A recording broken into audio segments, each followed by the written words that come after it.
मी सुरुवातीला मराठीमध्ये बोलतो. कालच अतिशय सुखद असा धक्का आम्हाला सर्वांनाच बसला. कारण असा एक पक्ष जो मोठ्या प्रमाणामध्ये होता की ज्याची संख्या 110 पेक्षा जास्त होती आणि आमची संख्या 51 होती. अशा परिस्थितीमध्ये आम्हा जरी सर्व आमदारांच्या मनामध्ये इच्छा होते की आमचे लाडके शिंदेसाहेब हे महाराष्ट्राचे मुख्यमंत्री बनावे आणि बाळासाहेबांची जी इच्छा होती की सर्वसामान्य शिवसैनिक हा महाराष्ट्राच्या मुख्यमंत्री पदावर बसावा, याच्यासाठी आमची इच्छा होती. पण खरोखर आम्हाला हे मिळू शकेल की नाही याची आम्हाला खात्री नव्हती. त्याच्यामुळे ज्याप्रमाणे महाराष्ट्राला एक सुखद धक्का बसला तसा आम्हालासुद्धा एक सुखद धक्का बसला. आणि त्याच्यामध्ये विशेषतः मला असं वाटतं की मोदी साहेबांचे आभार मानले पाहिजेत. कारण ते सर्वोच्च नेते आहेत आणि त्यांचे जे बाळासाहेबांशी अत्यंत जवळचे संबंध होते, त्याच्यामुळे त्यांनी एका अर्थाने बाळासाहेबांची जी इच्छा होती हे पूर्ण करण्यामध्ये जसं आदरणीय मोदी साहेबांचं योगदान आहे, तसंच अमित शहाजींचं योगदान आहे, JP नड्डा साहेबांचं योगदान आहे आणि महाराष्ट्राच्या स्तरावर फार मोठं मन हे आदरणीय देवेंद्रजी फडणवीस साहेब यांनी केलेलं आहे. आणि त्याच्यामुळे मला एक गोष्टीचा या ठिकाणी खुलासा करायचा आहे की आज सकाळी ज्यावेळेला आम्ही सर्वजण जमलेलो होतो त्यावेळेला आम्ही सकाळी काय घडलं हे आता आपल्याला ब्रीफिंग केलेलंच आहे. कृषी दिनाच्या संदर्भात काय संकल्प आमच्या मुख्यमंत्री महोदयांनी केला ह्याचा मी तुम्हाला ब्रीफिंग सकाळी दिलेलं आहे आणि माझी खात्री आहे की ते महाराष्ट्राच्या जनतेपर्यंत पोचलेले असणार आणि त्यांची खात्री पटलेली असणार की एक काम करणारं सरकार या ठिकाणी कार्यरत झालेलं आहे. आपण जर देवेंद्र फडणवीस साहेबांचं कालचं हे बघितलं, त्यांचं एकंदर स्टेटमेंट बघितलं, तर त्यांची जी आवडीची योजना होती ज्याच्यामध्ये लोकांच्या शेतापर्यंत पाणी पोचवायचं होतं, त्या योजनेचं पुनर्जीवन करायचं घोषित केलं. OBCचा जो प्रश्न सुप्रीम कोर्टापर्यंत आहे त्याच्या संदर्भात त्यांनी सांगितलं. आज सकाळी आमच्या मुख्यमंत्री महोदयांनी आत्महत्यामुक्त महाराष्ट्र, कारण महाराष्ट्रामध्ये शेतकऱ्यांची सगळ्यात मोठी समस्या काय असेल तर त्यामुळे शेतकऱ्यांच्या होणाऱ्या आत्महत्या आणि मुक्त महाराष्ट्र तयार करायचा निर्णय आणि घोषणा ही महाराष्ट्रामध्ये नुकत्याच विराजमान झालेल्या एका शेतकऱ्यांच्या, सर्वसामान्य शेतकऱ्याच्या मुलांनी केली आणि त्यांची संपूर्ण करिअर ही जरी ठाण्यामध्ये गेलेली असली तरी त्यांची अजूनही ते शेती करतात साताऱ्याला आणि त्यांची मुळं ग्रामीण महाराष्ट्रामध्ये आहेत आणि नागरीकरण झालेल्या महाराष्ट्रामध्ये सुद्धा आहेत. आणि त्याच्यामुळे ह्या आमच्या सगळ्यांच्या दृष्टीने जशा आनंदाच्या गोष्टी आहेत तसंच एका गोष्टीची स्पष्ट कल्पना त्यांनी आमच्या सर्व आमदारांना दिली. असा मुख्यमंत्री आम्हाला बघायला मिळत नाही की जे मुख्यमंत्री पदावर आल्यानंतर सांगतात की तुम्ही माझे साथीदार, म्हणजे तुमच्यापैकी प्रत्येकजण मुख्यमंत्री आहे आणि त्याच्यामुळे तुमच्यावर एक वेगळी जबाबदारी आहे, ती म्हणजे तुम्ही सर्वजण मला रिप्रेझेंट करता. त्यांनी याचासुद्धा उल्लेख केला की काल तुम्ही आनंदाच्या भरामध्ये नाच वगैरे काहीतरी केल्याच्या क्लिप मला मिळाल्या. त्यांनी म्हटलं अशी चुकूनसुद्धा कृती तुमच्याकडून घडता कामा नये. तुम्ही जर कालचा तो व्हिडिओ बघितला तर त्याच्यामधले अनेक लोक हे झोपेतून उठून आलेले होते. त्यांनी झोपड्यातला आपण जाताना जे नाईट ड्रेस घालतो तेच घालून ते आलेले होते. त्याच्यामुळे त्यांच्यासाठी एक सुखद धक्का बसलेला होता आणि तो धक्का असतो तो आल्यानंतर मग आपण त्याच्यामध्ये कुठेतरी नाच करतो, हे करतो, तर त्याच्यामध्ये कुठलं तरी आम्हाला काही दिवसभर इतर काय काम नसतं, त्याच्यामुळे सगळे विश्रांती घेत असतात. रात्रीच्या वेळेला मीटिंग झाली, उशिरा आले तर ते जागरण झाले तर आम्ही कुठे हॉटेलच्या बाहेर जातच नाही. आणि अशा परिस्थितीमध्ये जे काय घडलं आणि त्याच्या व्हिडिओ व्हायरल करून आमची बदनामी करण्याचा प्रयत्न केला जातो आहे. आमच्या म्हणजे मी काय त्याच्यामध्ये स्वतः नव्हतो आणि इतर हे नव्हतेच, एक 7-8 आमदार होते. त्यांना नुकतंच एकदम निरोप देण्यात आला आणि ते खडबडून उठले आणि त्यांनी जल्लोष केला. जल्लोष हा कशासाठी होता की त्यांची आमदारकी रद्द करण्यासाठी सुप्रीम कोर्टामध्ये अर्ज करण्यात आलेला होता आणि ते जी आमदारकी रद्द करण्याच्या संदर्भात 1 नंबरला ते पिटिशन होतं आणि 1 नंबरलाच ते फेटाळण्यात आलं. मला वाटतं आजच ते फेटाळण्यात सुद्धा आलेलं आहे. त्याच्यामुळे ह्या टेन्शनमधून आपली कुठेतरी मुक्तता झालेली आहे. आपलं स्वप्न शिंदेसाहेबांना मुख्यमंत्री झालेलं स्वप्न हे साकार झालं आहे आणि म्हणून ती आलेली एक नॅचरल रिॲक्शन असते. त्याच्यामधून महाराष्ट्राच्या जनतेने दुसरा कुठलाही अर्थ काढू नये अशी माझी नम्र विनंती आहे. कशा तऱ्हेने प्रत्येकाने वागायचं या संदर्भात स्ट्रिक्ट इन्स्ट्रक्शन्स म्हणजे त्या प्रेमाच्या ऑप्शन देतात. ते काय आम्हाला दरडावून सांगत नाही, परंतु अत्यंत प्रेमाचा असा सुसंवाद त्यांनी केला आणि सांगितलं की असं कोणीही वागता कामा नये. तुमच्यापैकी प्रत्येकजण एक मनुष्य चुकीचा वागला तर मी चुकीचा वागलो, महाराष्ट्राचे मुख्यमंत्री चुकीचे वागले, असा संदेश महाराष्ट्रापर्यंत जाईल. हा त्यांचा क्लिअर कट संदेश आहे. आणि त्याच्यानंतर त्यांनी शपथसुद्धा काल घेतली, ती बाळासाहेबांच्या स्मृतीला स्मरून आणि त्यांचे एकनाथजींचे जे परम गुरु आहेत, ज्यांच्या मार्गदर्शनाखाली त्यांचं संपूर्ण जडणघडण बनली, ते आनंद दिघे साहेबांच्या दोघांचाही उल्लेख त्यांनी आपल्या शपथ घेण्यापूर्वीच्या ह्याच्यामध्ये केला, तिथं डायसवर गेल्यानंतर. आणि ही आपुलकी असते, हे प्रेम असतं. आज एक सर्वसामान्य शिवसैनिक हा महाराष्ट्राच्या त्या खुर्चीवर विराजमान झालेला आहे आणि बाळासाहेबांचं स्वप्न हे पूर्ण झालेलं आहे. याचा पुढचा काळ हा काम करण्याचा काळ आहे. जसेच जी घोषणा त्यांनी शेतकऱ्यांसाठी केली, त्याच्यानंतर आतासुद्धा ते आपत्कालीन आपली जी यंत्रणा आहे त्याची मीटिंग घेत आहेत आणि ती मीटिंग मुंबईतल्या फ्लडच्या संदर्भातली आहे. शेतकऱ्यांच्या संदर्भात काय करायचं, उशिरा का होईना एक चांगला पाऊस सुरू झालेला आहे, त्याचं नियोजन कसं करायचं. ते एक असे नेते आहेत की जे 2-2 तास न झोपता काम करू शकतात आणि महाराष्ट्राला तशा नेत्याची गरज असते. आणि अशा नेत्याला बरोबर एक बुद्धिवान मनुष्य सुद्धा लागतो, की असे बुद्धिवान मनुष्य की ज्यांना जाण आहे महाराष्ट्रामध्ये कशा तऱ्हेने काम करायचं, ज्यांनी महाराष्ट्रामधले सगळ्यात मोठे प्रोजेक्ट सुरू केले. उदाहरण द्यायचं झालं तर समृद्धी महामार्ग आहे, भारतातला एक सर्वात मोठा असा तो एक प्रकल्प आहे. आपला जो नवीन लिंक तयार होते आहे, ज्याला आपण न्हावाशेवा म्हणतो, हा न्हावाशेवा ट्रान्सलिंकचा जो प्रकल्प आहे, हा भारतातला सगळ्यात मोठा ट्रान्सलिंक प्रोजेक्ट आहे आणि त्याचं कामसुद्धा वेळेत पूर्ण व्हावं असं ज्यांनी हे सगळं सुरू केलं. मेट्रोची संकल्पना पूर्वीपासून जरी मुंबईत सुरू असली तरी त्याला मूर्त स्वरूप येत नव्हतं आणि एका धडाडीने मेट्रोचं काम ज्या फडणवीस साहेबांनी सुरू केलं, हे जे फडणवीस साहेबांचे विचार आहेत किंवा त्यांचं जलयुक्त शिवारची योजना असेल, अनेक ज्या योजना होत्या त्यातल्या काही मध्यंतरीच्या काळात बंद पडलेल्या होत्या, त्या पुन्हा एकदा सुरू करण्याच्या संदर्भात एक नवीन विचार घेऊन हे सरकार जात आहे. आम्हाला कोणावरही टीका करायची नाही. सकाळीच मी तुम्हाला सांगितलं, अतिशय पवित्र दिवस आहे, या दिवशी आम्हाला कुठलंही राजकारण करायचं नाही. आज कृषी दिन आहे, शेतकऱ्यांचा हिताचा विचार करूया, कामगारांच्या हिताचा विचार करूया. आणि हाच संदेश आदरणीय मुख्यमंत्री महोदयांनी आपल्याला मला सांगायला सांगितलेला आहे. आपण सगळ्यांनी म्हटलेलं आहे की आम्ही शिवसैनिक आहोत, शिवसेनेमध्येच आहोत, मात्र आज उद्धव ठाकरे यांनी असं म्हटलेलं आहे की नवे मुख्यमंत्री हे शिवसैनिक नाही. हे बघा, मी तुम्हाला एक गोष्ट सांगतो की उद्धव साहेब हे फार मोठे नेते आहेत. आम्ही त्यांच्याबद्दल काहीही बोलणार नाही असं आमचं धोरण आहे. आजचं तरी धोरण आहे. अगदी नाकापर्यंत पाणी गेल्यानंतर मग कोणीही शेवटी बोलतं, परंतु ते एवढे आम्हाला प्रिय आहेत की त्यांनी जरी काही बोललं आणि त्याच्यामधून जर काही गैरसमज होत असेल महाराष्ट्राच्या जनतेचा किंवा शिवसैनिकांचा, तर योग्य वेळी आम्ही त्याच्या संदर्भात बोलू, त्यांचे गैरसमज दूर करू. ही सगळी वक्तव्य ही कदाचित गैरसमजापोटी झालेली असतील असं आम्हाला वाटतं आणि त्याच्यामुळे अगदी उद्धव साहेबांच्या सकट कोणाकोणाचे गैरसमज झालेले आहेत ते काळाच्या ओघामध्ये भरून निघतील आणि उद्धव साहेबांसारख्या थोर व्यक्तीबद्दल आम्ही काही बोलणार नाही आणि CM साहेबांच्या वतीने मी सुद्धा काय बोलणार नाही. मी तुम्हाला सांगतो, तुम्ही जरी माझ्याकडून किती वधवून घ्यायचा प्रयत्न केला तरी CM साहेबांच्याबद्दल एकही शब्दाची रिॲक्शन ही आम्ही देणार नाही. आपल्या जर घरात आपल्याला वडील ओरडले तर आपण त्याच्यावर रिॲक्शन देतो का? देत नाही. तसं ते आम्ही त्यांना आजपर्यंत आमचे कुटुंब प्रमुख मानत आलो. मग ते जर काय बोलले असतील तर त्याच्यावर आम्ही उत्तर का द्यावं? उत्तर देण्याची आमची परंपरा नाही शिवसेनेमध्ये. आम्ही शिवसैनिक आहोत, आम्ही शिवसैनिक राहू. आमचे मुख्यमंत्री शिवसैनिक आहे आणि एक आज कट्टर शिवसैनिक जो शाखाप्रमुख बसला आज मुख्यमंत्री पदावर. शाखाप्रमुख मुख्यमंत्री पदावर बसणं केवढी मोठी गोष्ट आहे. आणि मला आठवतं की बाळासाहेब होते त्यावेळेला सगळ्या मंत्र्यांना त्यांचे स्ट्रिक्ट वॉर्निंग असायची की जरी आमदारांनी सांगितलं, जरी मंत्र्यांनी सांगितलं दुसऱ्या मंत्र्यांनी, आणि जर तिथल्या शाखाप्रमुखाची शिफारस नसेल तर ते काम करायचं नाही. असं करून त्यांनी शाखाप्रमुखाला मोठं केलं.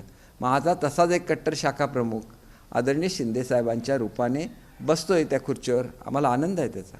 जलयुक्त शिवाराच्या योजना मध्यंतरी बंद पडल्या, त्याच्यावरती वेगवेगळ्या चौकशा नेमल्या होत्या. पुन्हा या जलयुक्त योजना शिवार सुरू करण्याचा ह्या सरकारने घेतल्या. मध्यंतरी भरपूर राजकारण झालं. याला नेमकं राजकारणी जबाबदार आहे की मधली परिस्थिती जबाबदार आहे? एक असं होतं की जलयुक्त शिवार हे आमच्या आदरणीय मुख्यमंत्री त्यावेळेचे देवेंद्रजी फडणवीस यांचं ते एक आपण ज्याला म्हणतो की एक स्वप्न होतं किंवा ते त्यांचे बेबी म्हणतो त्याला आपण की इंग्रजीमध्ये म्हणतो की ते आपला एक आपल्या मनातून निर्माण झालेली जी त्यांची संकल्पना होती, ज्याचा गौरव संपूर्ण भारतामध्ये झाला. आता कुठल्या याच्यामध्ये इम्प्लिमेंटेशन कोण जाणून आपल्या हाताने करत नसतो, तिथे इम्प्लिमेंटिंग एजन्सी असते आणि ज्यावेळेला 10,000 ठिकाणी एकावेळेला काम सुरू असतं त्याला एखाद्या इम्प्लिमेंटिंग एजन्सीकडून काही चूक झाली तर मग त्याचा दोष एखाद्या राज्याच्या प्रमुखावर येऊ शकत नाही. आणि जलयुक्त शिवार ही त्यांची एवढी लाडकी योजना आहे की त्याच्या संदर्भात ज्यावेळेला आपल्याला फडणवीस साहेब भेटतील तुम्ही त्यांना विचारा, माझ्यापेक्षा समर्थक उत्तरं ते देऊ शकतील. आणि मला खरोखर BJPने आपला स्पोक्सपर्सन नेमलेला नाही. मी फक्त शिंदेसाहेबांची बाजू मांडू शकतो. फक्त मी एक मोदी साहेबांचा त्यांच्याबद्दल अतिशय आपुलकी असलेला, त्यांच्याबद्दल अतिशय आदर असलेला असा एक कार्यकर्ता असल्यामुळे ज्या वेळेला मला शक्य होते त्या वेळेला मी त्यांच्याबद्दल बोलतो. तो एक त्यांच्याबद्दल आपुलकी असलेल्या बोलतो. मी काय BJPचा स्पोक्सपर्सन नाही किंवा मी या सरकारचा स्पोक्सपर्सन नाही. मी फक्त आमचे 50 आमदार आणि आमचे लाडके मुख्यमंत्री यांचा जो विचार आहे तेवढाच आपल्यापर्यंत आणतो. आणि त्याच्यामुळे आपल्याला जर काही प्रश्न विचारायचे असतील तर ते BJPचे स्पोक्सपर्सन आहेत, त्यांना आपण विचारलं तर ते देऊ शकतील. आणि फडणवीस साहेब माझ्या एकदम जवळचे आहेत. उद्या जर त्यांनी मला कधीतरी सांगितलं की माझ्या जलयुक्त शिवारबद्दल तू माहिती दे किंवा माझ्या समृद्धी महामार्गाबद्दल तुम्ही माहिती दे, मी 100% तुम्हाला सांगेन. कारण आता आम्ही युती आहोत, आम्ही एक आहोत, परंतु मला ती ऑथॉरिटी तरी घेतली पाहिजे. आणि त्याच्यामुळे मी सांगतो, आता मी आपल्याला बऱ्याचशा प्रश्नांची उत्तरं दिलेली आहेत, तर मी हिंदीमध्ये आता थोडंसं बोलतो.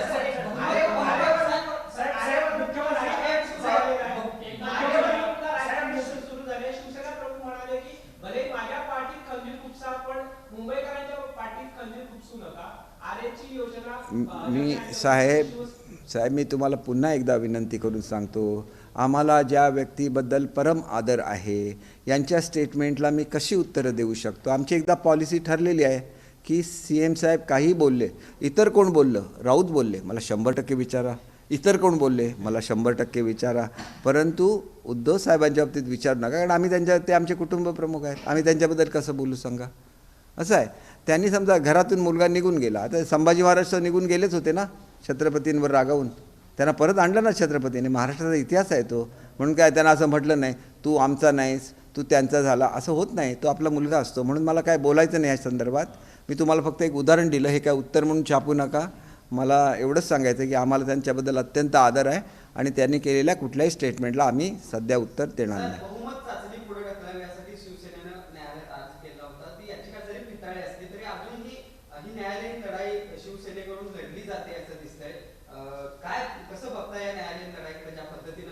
एक वेळेला असं होतं की बघा, ह्या काय लढाया असतात हे आम्ही नाही, त्याचे कोणतरी ॲडवायझर असतात, ते त्यांना सांगतात. आणि 10 वेळेला तोच निर्णय आल्यानंतरसुद्धा पुन्हा ते एक सायकॉलॉजिकल प्रेशर आमच्यावर टाकायचा प्रयत्न करत असतील तर न्यायालयाने तरी किती वेळा चपराक द्यायची, ह्याला सुद्धा एक लिमिट आहे ना.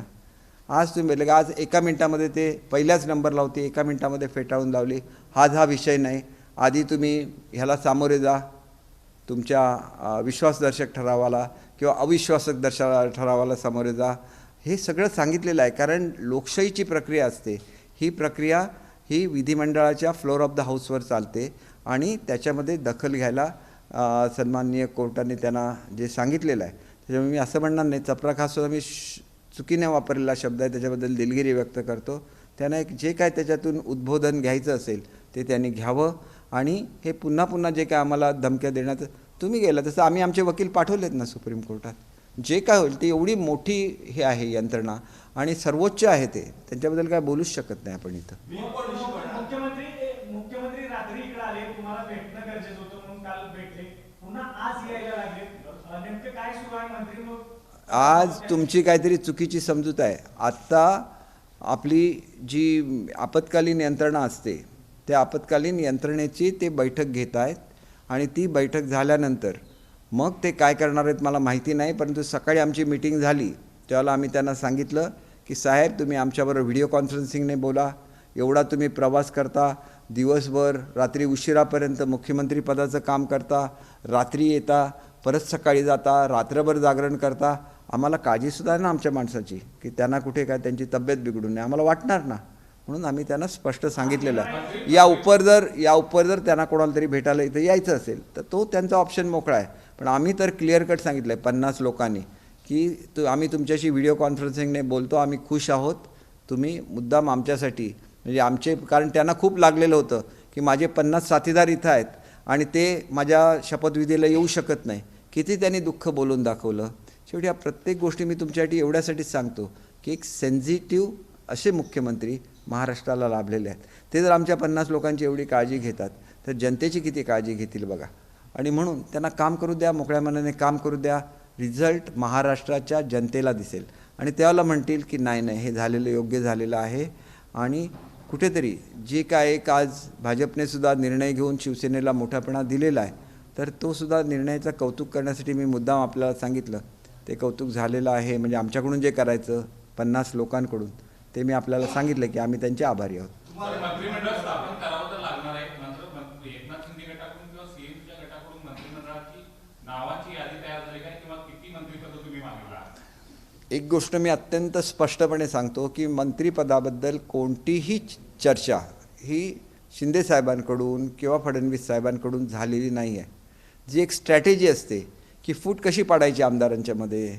उद्या कदाचित असं सुद्धा म्हणतील की अनेक मंत्री आपली मंत्रिपदं सोडून आमच्याबरोबर या लढ्यामध्ये सामील झालेले होते. उद्या त्याच्यापैकी एखाद्याचं नाव वगळलेलं दाखवायचं, मग त्यांनी त्याच्या मनामध्ये कुठेतरी चुकीचं यायचं किंवा काही भाग अनरिप्रेझेंटेड राहिलेला आहे महाराष्ट्राचा, मग त्याच्यामध्ये समजा 4 आमदार असतील तर एकाच आमदाराचं नाव लिहायचं. म्हणजे उरलेल्या 3 आमदारांना असं वाटावं की माझ्या भाषेला, माझ्या भागाला रिप्रेझेंटेशन देत असताना माझा विचार का नाही केला.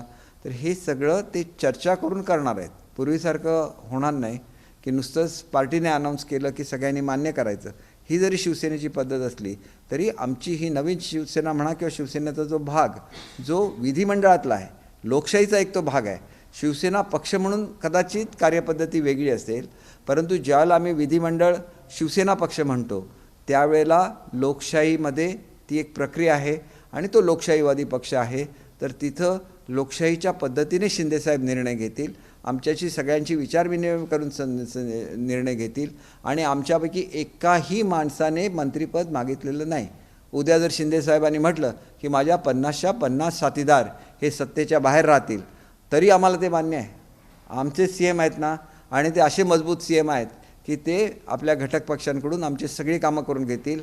काल त्यांनी आम्हाला सांगितलेलं आहे की ज्याच्यासाठी रागावून तुम्ही बाहेर पडला तो विकास मी तुम्हाला करून दाखवेन. आम्हाला तेवढं पुरेसं आहे. आम्ही आमच्या मतदारसंघाच्या लोकांची बांधिलकी आहे. आमचे जे रिजन आहेत, मग तो कोकण रिजन असून दे, तो मराठवाडा असून दे, तो विदर्भ असून दे, तो उत्तर महाराष्ट्र असून दे, तो पश्चिम महाराष्ट्र असून दे, ज्या ज्या विभागातल्या लोकांचं म्हणणं आहे की आमच्याकडची धरणाची कामं झालेली नाही आहेत, आमच्याकडे शेतकऱ्यांचे प्रश्न सुटलेले नाही आहेत, आमच्याकडे महसूलचे प्रश्न सुटलेले नाही आहेत, आमच्याकडे पर्यटनाचा विकास झाला पाहिजे, असं मी तुम्हाला एक्झाम्पल म्हणून काही सांगितलं. तर ह्या प्रत्येक गोष्टीला त्यांनी त्याचं प्लॅनिंग केलेलं आहे आणि पहिल्या दिवसापासून त्या प्लॅनवर त्यांनी ॲक्शन घ्यायला सुरुवात केलेली आहे. मैं आता ज़रा से हिंदी में बोलतो.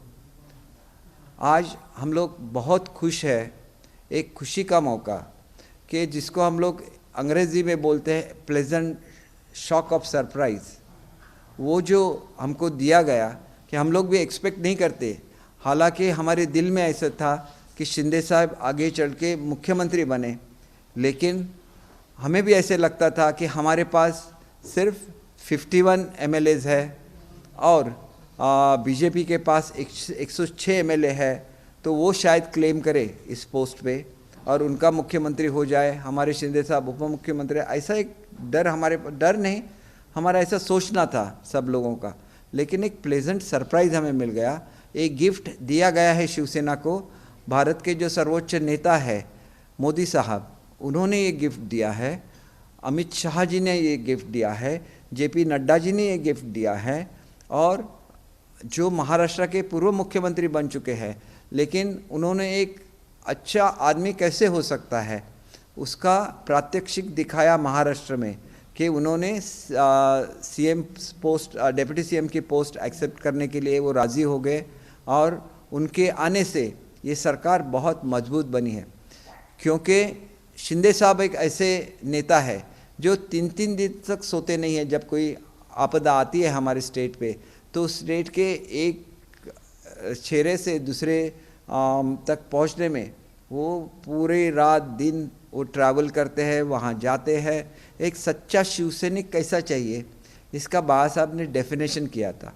90% सोशल वर्क, 10% पॉलिटिक्स। और ये बाबा साहब का जो एक विरासत है, वो विरासत वो आगे लेके चल रहे हैं। उनके नाम पे, उनके चरण कदमों पे जो उन्होंने दिखाए, उस राह पे वो चल रहे हैं। और एक आज शाखा प्रमुख बोलते हैं, ये एक कैडर बेस्ड पार्टी है शिवसेना, और उसकी लास्ट कड़ी रहते हैं उसको शाखा प्रमुख बोलते हैं।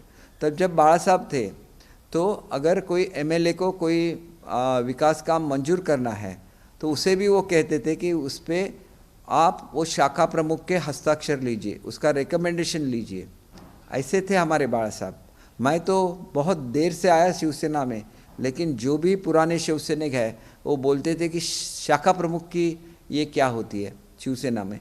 और ऐसी अहमियत किसी भी पार्टी में नहीं होती जो आखिरी कड़ी है उनके संगठन की।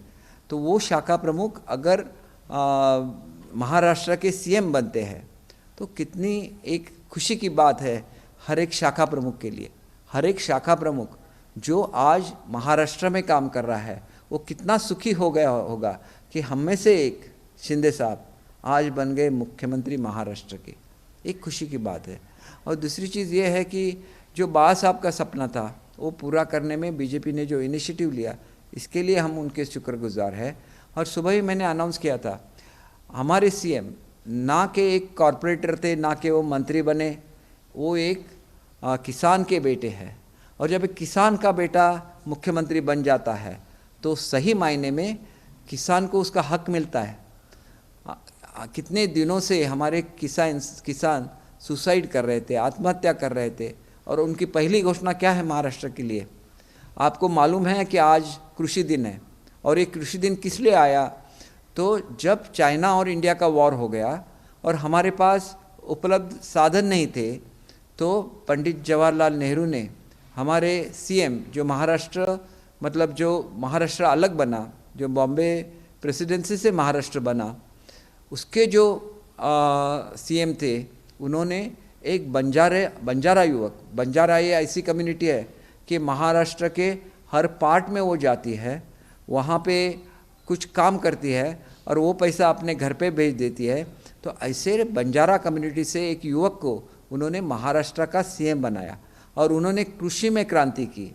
इसीलिए उनका जो ग्रीन रिवॉल्यूशन का एक अचीवमेंट थी, इसके लिए हम कृषि दिन मनाते हैं। और उस कृषि दिन पे हमारे सीएम साहब ने जब उनको वो ट्रिब्यूट्स दे रहे थे, उनको माला अर्पण कर रहे थे, उनको जब फूल अर्पण करते थे, उसके बाद उन्होंने घोषणा की और मुझे बोला कि दीपक, ये जो मेरे मन में जो है, आप प्रेस में जाओ, आप इसके बारे में प्रेस में बोलो।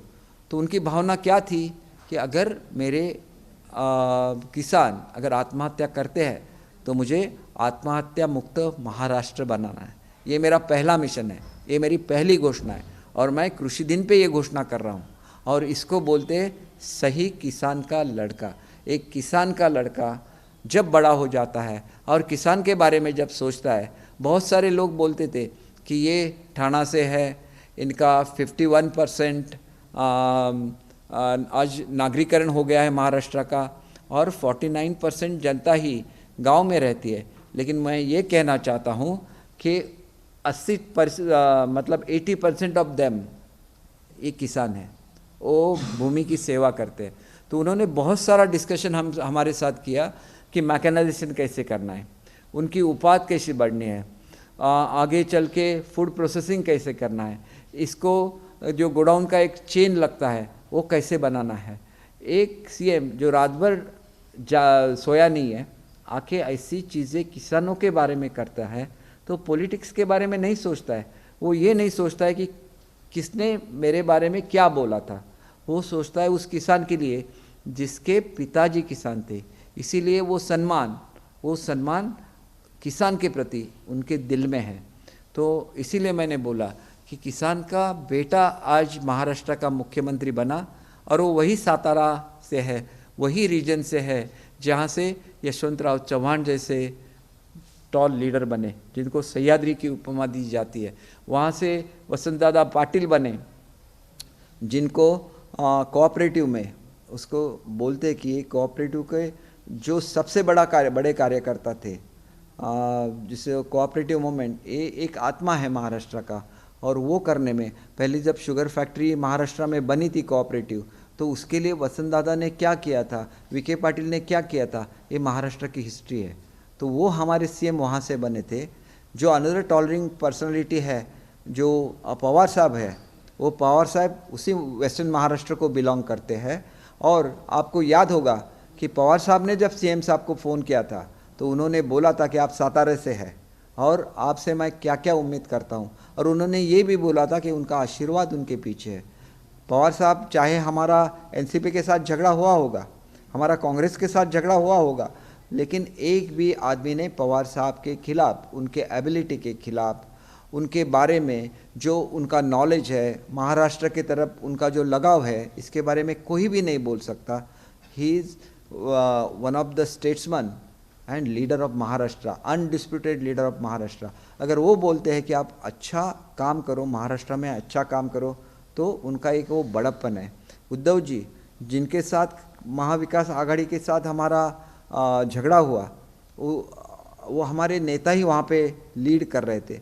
उन्होंने ट्वीट किया कि आप अच्छे तरह से महाराष्ट्र की सेवा कीजिए। ये महाराष्ट्र का कल्चर है और इस कल्चर का हमें अभिमान है। केसरी जी, दो सवाल हैं। एक सवाल है कि आज स्पीकर के चुनाव को लेकर बीजेपी ने नॉमिनेशन फाइल किया है राहुल नार्वेकर को लेकर। इसी को लेकर कांग्रेस ने कहा है कि जब हमने खत लिखा था गवर्नर को कि स्पीकर के चुनाव कराइए, पर नहीं कराया गया और अभी तुरंत स्पीकर चुनाव कराने के लिए तैयार हो गए। इसको लेकर क्या कहेंगे? और राहुल नार्वेकर को फाइल किया है उन्होंने, तो उसको लेकर क्या कहेंगे? और दूसरा सवाल मेरा है सर, कैबिनेट का गठन कब तक होगा? कोई सर्टेन डेडलाइन है? क्योंकि आज दूसरा दिन है शपथ विधि लिए हुए एकनाथ शिंदे जी का। ये महत्वपूर्ण सवाल आपने उठाया है। इलेक्शन के बारे में जो कमेटी निर्णय लेती है, वो कमेटी का मैं सदस्य रह चुका हूँ। हमारा जो सजेशन था, वो सजेशन ऐसा था कि ओपन वोटिंग हो। महाराष्ट्र में जो प्राविधान है स्पीकर के इलेक्शन के बारे में, वो प्राविधान ये है कि गुप्त मतदान से किया जाता है। फिर हमने उसमें बदलाव लाए और हमने क्या रिजोल्यूशन किया कि ओपन वोटिंग होना चाहिए। और इसमें एक बदलाव ये भी किया कि उसमें पहले था कैबिनेट, उसके बाद उसको रिकमेंडेशन सीएम साहब का हो, ऐसे भी हमने प्रावधान किया था। लेकिन कोई भी एक्ट अगर आप चेंज करते हैं, कोई भी रूल्स आप चेंज करते हैं, तो उसको गवर्नर को अप्रूव करना चाहिए। आप किसी भी रिजोल्यूशन के देखिए स्टेट में, तो उस पर लिखा होगा by the approval of honourable governor. अगर सेंट्रल गवर्नमेंट का कोई भी सर्कुलर आप देखेंगे या जीआर देखेंगे, तो उस पर लिखा होगा by the approval of honourable president. क्योंकि ये प्रथा है, वो कॉन्स्टिट्यूशनल हेड है हमारे स्टेट के, तो जब तक वो सम्मति नहीं देते वो एग्जिस्टेंस में नहीं आता है। उनका ऐसा कहना था कि आप इसको सम्मति दीजिए और ओपन ये कीजिए, तो हमने तो ऐसा तो बिल्कुल नहीं कहा है कि आप नए इसके आप जो भी चाहते हैं, अगर आप सीक्रेट बैलेट चाहते हैं तो हम सीक्रेट बैलेट के लिए तैयार हैं ना। और जिस नार्वेकर साहब का आप जिक्र कर रहे हैं, वो लॉ के ग्रेजुएट है और बेस्ट पार्लियामेंटेरियन का हमें जो असेंबली में किताब दिया जाता है, उन्होंने 2 या 3 बार वो किताब वो जीत चुके हैं। जो एक अच्छा लॉयर है, जिसे मालूम है कि कॉन्स्टिट्यूशन क्या है, जिसे मालूम है कि विधिमंडल का काम कैसे चलता है, तो वो उस पोस्ट में बना रहे तो एक अहमियत रहती है, उसकी गरिमा बढ़ जाती है। तो दिलीप वळसे पाटिल थे, वो MA LLM थे, तो उन्होंने गरिमा बढ़ाई महाराष्ट्र के, चाहे वो किसी भी पक्ष में हो। वो पहले हमारे नेता थे, वो थे वहाँ पे, और बहुत सारे ऐसे लोग हैं जिन्होंने इस पद को विभूषित किया है। लेकिन ये फर्स्ट टाइम महाराष्ट्र के हिस्ट्री में हो रहा है कि एक यंग MLA इस पोस्ट पे बैठ रहा है। एक अलग सी बात है कि एक यंग MLA, क्योंकि ये हमेशा ऐसे होता है कि जिसकी एज 55 के ऊपर है, 60 के ऊपर है, उन्हीं को स्पीकर बनाया जाता है उनकी एज को देख के। लेकिन फर्स्ट टाइम ऐसे हो गया कि एक यंग MLA जिसका नॉलेज बहुत अच्छा है, उसको स्पीकर बनाया जा रहा है। क्योंकि हम भी जब MLAs बोलते हैं तो सीनियर MLAs रहते हैं, उनको भी उनका आदर रखना पड़ता है। और फिर भी ऐसा डिसीजन लेना उसमें ये दिखाता है कि उनकी कैपेसिटी है उस चेयर पे बैठने के लिए। तो मैं बहुत प्रभावित हूँ इस निर्णय से और मैं बहुत उनका कॉन्ग्रेचुलेट भी करता हूँ उनको इस अचीवमेंट के लिए। सर कैबिनेट को लेकर सर कब तक गठन होगा कैबिनेट का, क्योंकि दूसरा दिन है शपथ ली हुई है। देखिए ऐसे होता है कि पहले तो विश्वासदर्शक ठराव आपको सम्मत करना पड़ता है और आगे चल के सीएम अनाउंसमेंट करते हैं उनका कैबिनेट का। तो विश्वासदर्शक ठराव तो अभी आना है हमारा असेंबली के आगे। जैसे वो विश्वासदर्शक ठराव मंजूर हो जाता है फिर सीएम और डिप्टी सीएम इकट्ठा बैठ के इसका निर्णय लेंगे और जब भी इसका निर्णय होगा तो हम इसके बारे में आपको बोल देंगे। आज जो नाम आ रहे हैं वो अब बिल्कुल ये चर्चा ही नहीं हुई कि कौन कौन से डिपार्टमेंट किस किस को आ रहे हैं, फिर नाम ही डिक्लेयर कर देते हैं। ये एक साजिश रहती है कि हमारे जो एमएलए हैं वो एक दूसरे के साथ झगड़े किसी भी पद के लिए, बिल्कुल मुमकिन नहीं है। हमने बोला था एक भी मंत्री पद नहीं आए तो भी चलेगा, हम लोग शिंदे साहब के साथ रहेंगे। संजय राऊतांनी एक खोचक टिप्पणी केली की नवा संसार सुखाने करा म्हणून. बघा पहिल्यांदाच चांगले बोलले, आम्ही त्याच्यावर अंमलबजावणी करू। दुसरे अनेक बंडखोर आमदारांचे राजकीय पालन पोषण हे शरद पवारांच्या कारकिर्दीत झालेलं आहे. हे बघा ते काय बोलतात ना त्याच्यामध्ये काहीच नसतं।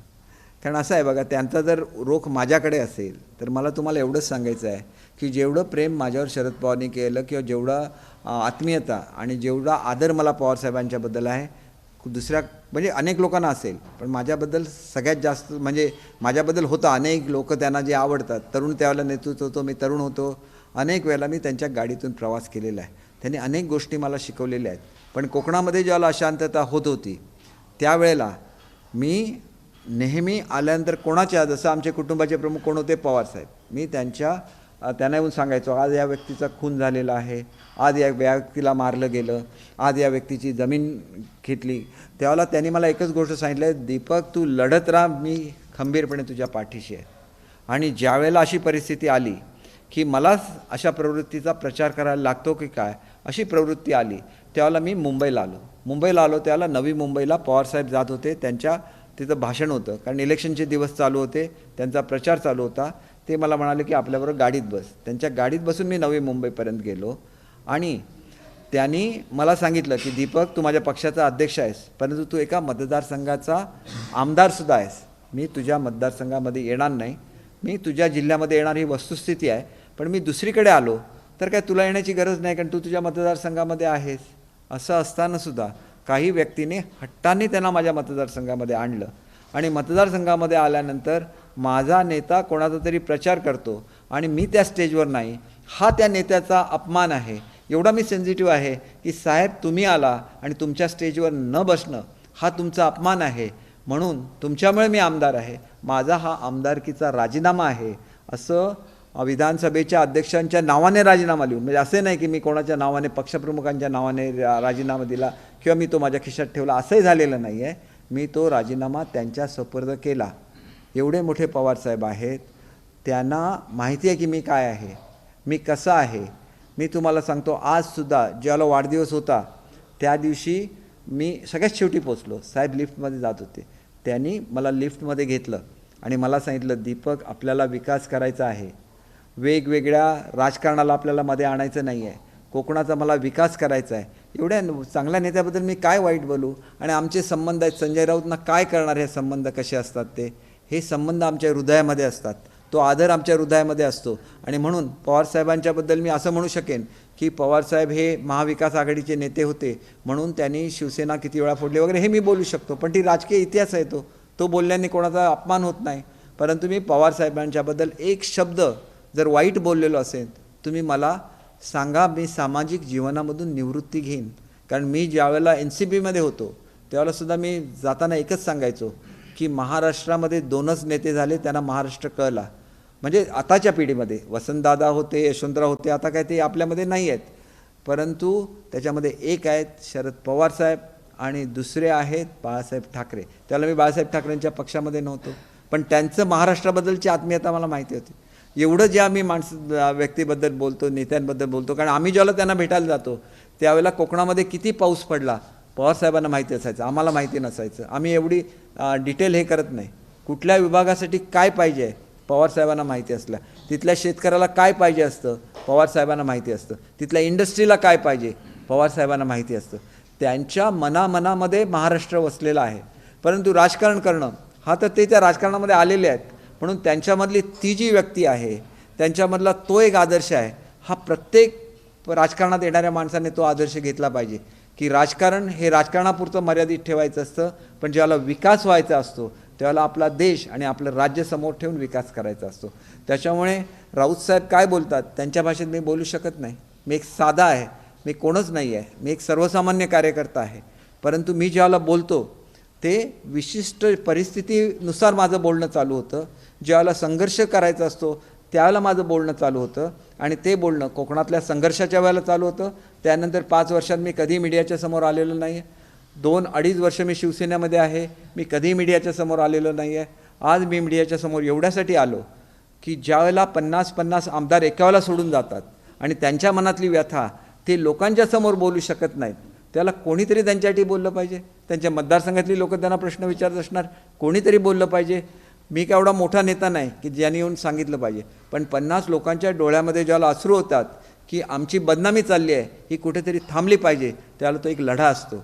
तो लढा असतो त्या लोकप्रतिनिधींसाठी, तो लढा असतो ज्याच्यासाठी आम्ही बंड केलं महाराष्ट्राच्या विकासासाठी, त्या विकासाचा तो लढा असतो. आणि त्या लढ्यासाठी मी एवढं बोलतो आहे. नाहीतर तुम्हाला असं वाटतं की मी परमनंट प्रवक्ता आहे म्हणून? मी अजिबात परमनंट प्रवक्ता नाही. ज्या दिवशी शिंदेसाहेब मला सांगतील की ही लढाई आता संपलेली आहे, त्या क्षणी मी प्रेक्षासमोर यायचं बंद करेन, मी माझं विकासाचं काम सुरू करेन. मी एक विकासासाठी लोकांनी मला निवडून दिलेलं आहे, मला लोकांनी बोलण्यासाठी निवडून दिलेलं नाही आहे. त्याच्यामुळे संजय राऊत कधीच लोकातून निवडून आलेले नाही आहेत. आणि जर लोकप्रतिनिधींना बोलवायचा जर अधिकार गेला, ज्यांना आपण अजून तो घटनेने कोणालाच दिलेला नाही आहे, पण समजा अधिकार दिला तर आम्ही ज्या आमदारांनी संजय राऊतना निवडून दिलेलं आहे, आम्ही त्यांना प्लीज सांगू की आमची इच्छा आहे की तुम्ही आता तरी सोडा, आमच्या मताने तुम्ही झालेले आहात, तुम्हाला कितीतरी मानणारी लोक आहेत महाराष्ट्रामध्ये, आमदार आहेत, त्यांची मतं घ्या आणि तुम्ही ताठ मानेने राज्यसभेमध्ये चला. एवढंच मी त्यांना सांगेन. आणि म्हणून एवढंच आहे की बोललो त्यांच्याबद्दल अनादर आहे असं बिलकुल नाही, पण ज्या ज्या गोष्टी ते आमच्याबद्दल बोलले त्याच्यामुळे एवढा तीव्र संताप आहे आमच्या लोकांमध्ये. तर केवळ ते एक ज्येष्ठ नेते आहेत म्हणून आम्ही एवढंच म्हणेन की तुम्ही परत या, तो राजीनामा तुम्ही तुमचा राज्यसभेचा द्या, परत तुम्ही दुसऱ्या आमदारांची मतं घ्या. कृपया आमच्याकडे मतं मागायला येऊ नका. आम्ही डुक्कर आहोत, आम्ही मेलेली माणसं आहोत, आमचं पोस्टमार्टम करायचं सर करा. महाराष्ट्राच्या जनतेसाठी उद्या कधी आम्हाला मारायला लागलं तर तो सुद्धा आमच्या दृष्टीने अभिमानाचा क्षण असेल, एवढं मी तुम्हाला ठामपणे सांगतो. सर, कोकणातल्या राजकीय संघर्षामध्ये बोलताय, कोकणात काही भाजपचे मोठे नेते आहेत, त्यांच्यासोबत तुम्ही कुठेतरी राजकीय जो वाद आहे त्याच्यावरती पडला पडेल का? एक मी तुम्हाला सांगतो, तुम्ही जर राणेसाहेबांबद्दल बोलत असाल तर मी 100 वेळा डायरेक्टली ह्याच्यावर बोललेलो आहे मीडियामध्ये, म्हणजे ते रेकॉर्डेड आहे. तुम्ही मागचे माझे सगळे रेकॉर्ड काढून टाका. मी अनेक वेळा सांगितलं आहे की ते माझे व्यक्तिगत शत्रू नाहीत. माझी लढाई ही माझी जी प्रिन्सिपल्स आहेत, माझी जी तत्त्व आहेत, त्याची ती लढाई आहे. ज्या दिवशी ते म्हणणार आपल्या कार्यकर्त्यांनी की रस्त्यावर येऊ नका, त्या क्षणी माझी लढाई संपली. ज्या दिवशी ते मातोश्रीवर बोलायचं बंद करतील, माझी लढाई संपली. हे बघा, त्यांच्या ज्यावेळेला आम्ही एकत्र होतो, मी अनेक वेळा त्यांच्या बंगल्यावर गेलो, तिथल्या वहिनीने आम्हाला प्रेमाने वागवलेलं आहे. प्रेमाने बोलून चहा पाजला असेल तर ते सुद्धा आम्ही विसरत नाही. आम्ही सुद्धा माणूस आहोत. म्हणून त्यांच्याबद्दल व्यक्तिगत टीका मी आयुष्यात कधीही केलेली नाही आहे. मी तत्त्वाबद्दल बोलतो, कोकणामध्ये असलेल्या अशांततेबद्दल बोलतो. आणि ज्यावेळेला जिल्हा नियोजन मंडळाची बैठक असायची त्यावेळेला मी पालकमंत्री म्हणून बसायचो आणि राज्यसभेचे खासदार म्हणून ते माझ्या शेजारी बसायचे. त्यावेळेला तर आम्ही एकमुखाने निर्णय घेतलेला आहे. त्यावेळेला मला बाहेर येऊन लोक विचारायची की तुम्हाला हे कसं चालतं. त्यावेळेला मी त्यांना सांगितलं, राजकारणाच्या वेळेला राजकारण, विकासाच्या वेळेला विकास. ज्यावेळेला आमच्या जिल्ह्याचा विकास करायचा असेल त्यावेळेला जर राणेसाहेबांच्याबरोबर काम करायला लागलं, 100 वेळा मी ते काम करेन. हे मी उघडपणे स्टेजवर बोललेलं. मी ह्याच्यावर कदाचित माझं त्याच्यामुळे मंत्रिपद गेलं असेल, नो डाऊट. असं असू शकतं की राणेंच्या संघर्षामुळे मला मंत्री केलं आणि राणेंच्याबरोबर एका स्टेजवर बसलो म्हणून माझं मंत्रिपद गेलं. मला त्याच्यामध्ये काहीही वाटत नाही. मी मंत्री असून दे नसून दे, मी आहे तसं आहे. एवढं सगळं सोडून मी आलो राजकारणामध्ये, गरीब लोकांसाठी आलो. आम्ही काम करू. आणि ते काम करत असताना जर स्टाईल ऑफ फंक्शनिंग बदललं तर माझं राणे कुटुंबियांच्याबद्दल आणि स्पेशली राणेंच्याबद्दल, मुलं आता काहीतरी ट्विट वगैरे करतात, ते लहान आहेत, त्यांनी ट्विट करणं ते एक आवड असेल, ट्विट करा हे करा, पण त्यांनी ट्विट करावं न करावं हा त्यांचा प्रश्न असतो. आम्ही असं ती काय जी पद्धत आहे, कोणाला तरी काहीतरी म्हणायचं, कोणाला काहीतरी प्राण्यांची नावं द्यायची, मला ही मुळातच पद्धत मान्य नाही. आणि त्याच्यामुळे तसे जर संजय राऊत आमचे नेते असून सुद्धा त्यांनी आमच्याबद्दल प्राण्यांची नावं काढली तर मी विरोध करतो. मग दुसऱ्या पक्षातल्या लोकांनाही प्राण्यांची नावं घ्यायला मी कसं अलाव करेन? मी म्हणणारच ना, घेऊ नका घेऊ नका. सांगायचं काम आपण करू शकतो, ऐकायचं की नाही हे त्यांचं काम आहे. त्याच्यामुळे त्याच्यावर काही मी कॉमेंट करत नाही. तुम्ही संजय राऊत यांचा थेट राजीनामा मागितला राज्यसभेचा, तर दुसऱ्या बाजूला जो उघडला आहे उघडलो असं नेहमी म्हणणारे संजय राऊत आज ईडीच्या कार्यालयात चौकशीसाठी. बघा, आता सारखं ईडी म्हणू नका. ईडीचं राज्य म्हणजे ई म्हणजे एकनाथ आणि डी म्हणजे आमचे सॉरी एकच मिनिट, थोडंसं हे होतं. आमचे देवेंद्र फडणवीस म्हणजे डी आहे, बरोबर आहे ना? त्यांच्या नावामध्ये डी आहे, यांच्या नावामध्ये ई आहे, म्हणजे ईडी झालं की नाही. उद्या जर प्रतिनिधी म्हणलं की ईडीचं राज्य आहे, पण ते कोणाचं आहे? एकनाथ शिंदे आणि देवेंद्र फडणवीस यांचं राज्य आहे, म्हणून ते ईडीचं राज्य झालं. आता ईडीमध्ये कोणाला बोलवतात? त्यांची काय चूक झाली असेल तर रेकॉर्ड नेऊन दाखवा. रेकॉर्ड चांगलं असेल त्यांना क्लीन चिट मिळेल ना. हल्ली क्लीन चिट शब्द खूप हे झाला आहे, पण ते क्लीन चिट करताना आधी तपास करायला लागतो.